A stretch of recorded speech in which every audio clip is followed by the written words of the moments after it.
In this tutorial we will show you the step-by-step process of removing duplicate contacts from vCard files, using the RecoveryTools vCard Duplicate Remover. To install our Duplicate Remover tool, download it from the link in the video description. After installation, simply launch the software. To begin, click the Next button. This tool provides users with Select File or Select Folder options. Users can choose either one of the available options. After selecting the folder, click the Select Folder option below. Click Next. Check on checkbox to select individual files or an entire folder that you want to scan. Click Next.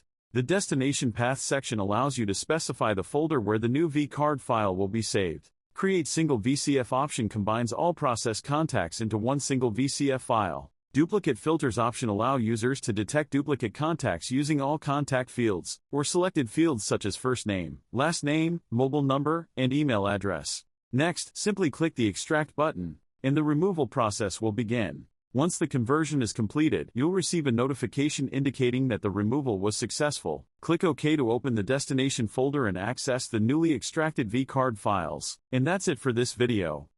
Thank you for watching.